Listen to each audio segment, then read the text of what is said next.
Okay, guys, let's get it. All right, now today, guys, we're gonna be going over the Ukraine and Russia, the drama and the fights they got going on. We also gonna go over what Joe Biden says about inflation, and we're gonna look at the market and see, what's going on with the stocks and crypto. Okay.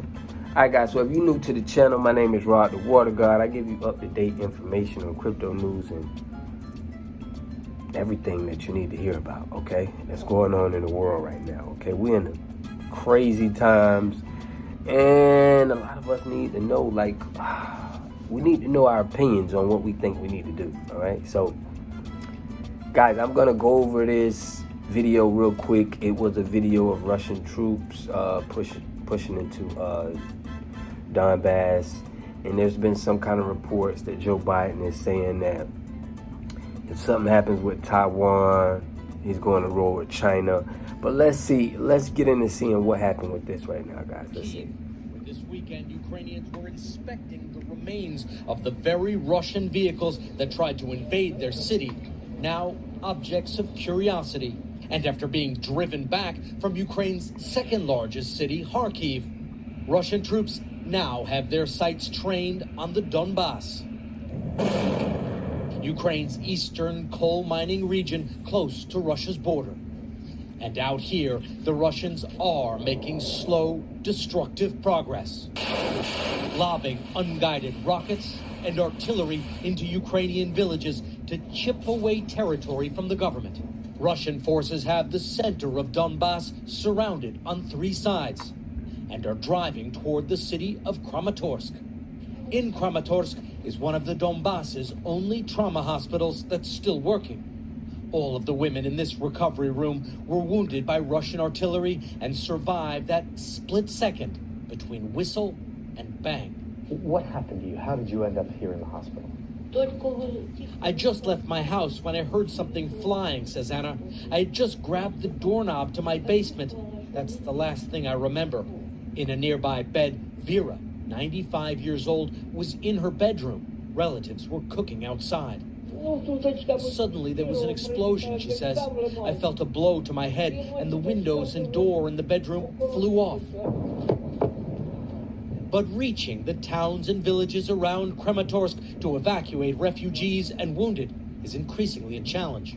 This is as far as we've been able to advance for now. Ukrainian security forces won't let us push further toward that village, and it's obvious why. You can hear intense exchanges of artillery fire between Ukrainian troops and Russian forces,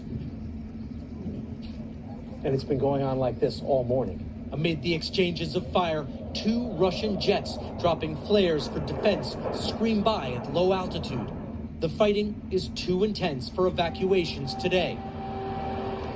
And today, for the first time in this conflict, a Russian soldier was convicted and sentenced for a war crime. He had pleaded guilty to killing a Ukrainian civilian outside of Kyiv, and he is to serve life in prison. Savannah?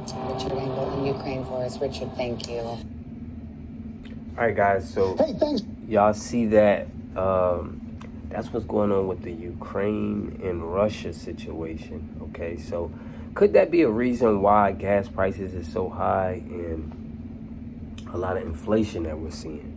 But if we see here, guys, Joe Biden is warning Americans that the fight against inflation is going to be a haul, and that the relief for soaring prices of goods, services, and especially gasoline is unlikely to be immediate.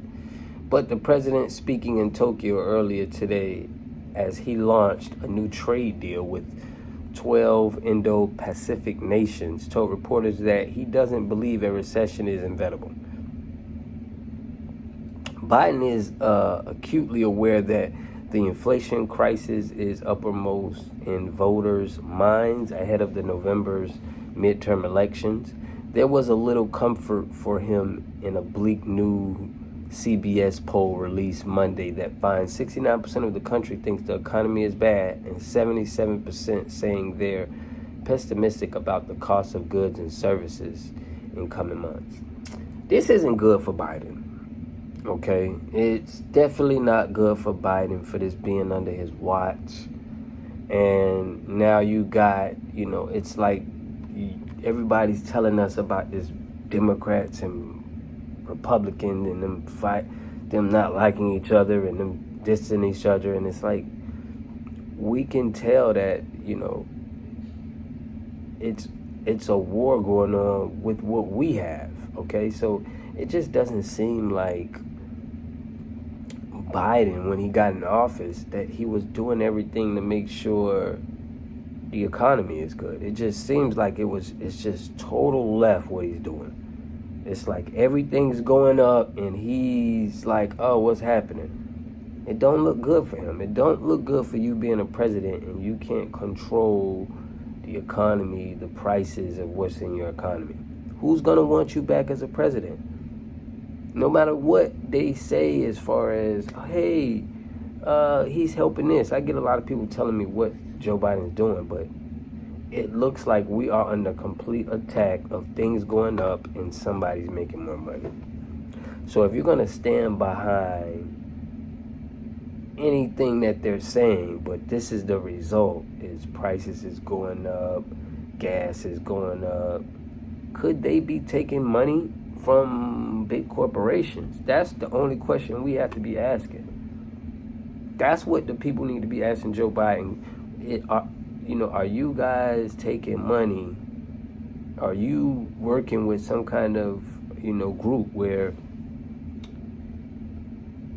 they paying you on the back end because these prices is going higher?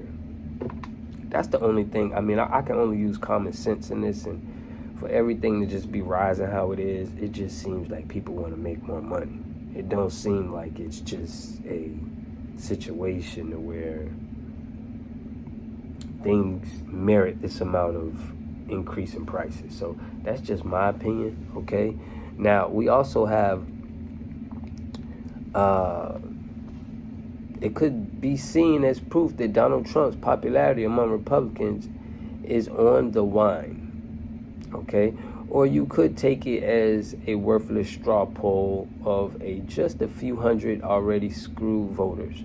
But either way, the former president finished second to Florida Governor Ron DeSantis in a survey of Wisconsin Republicans as to who they want as their party's 2024 presidential nominee. Guys, this is when things will change. And we're probably not going to see it change until later in 2024, 2025. But once somebody else get into office, things are going to change. We seen how it was when Trump was in office, and then when somebody else got in office, it completely changed. Okay, so it's just my take. Okay, but what do I know? Okay, I'm just looking at what's going on with the economy. I would hate to have to be the president when prices is shooting up. Everything is just going up. Inflation is going up, and you have to tell the people, hey, yeah, it's inevitable, but I'm just trying to keep the prices down. It just makes everybody question you. Like, are you really? Is this it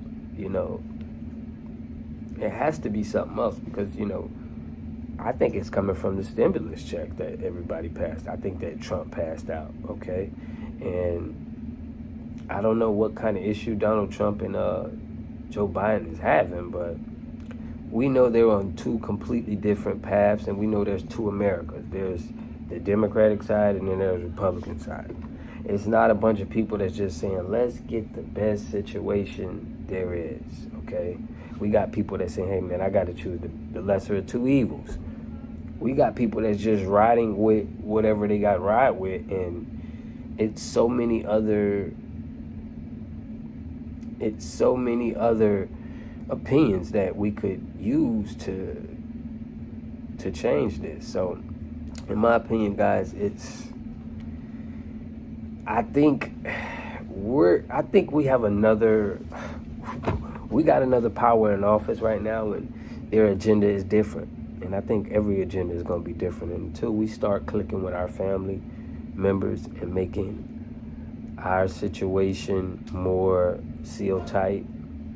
We're going to keep having to see this bull crap that they're doing to help some or to not to help the other. And it's just going to be two different groups trying to do that each time. So yeah, it's hard to want to spend your time worrying about all of this stuff. It's like, hey, whatever they do, they do. The best thing you can do, get your finance right, get your team, build your team, get you some land, and try to do the best that you can. But trying to figure out if these guys are sincere, if they're doing it behind business, it just seems like it's too much. It just need to be focusing on something else. All right, so that's just my opinion, guys. And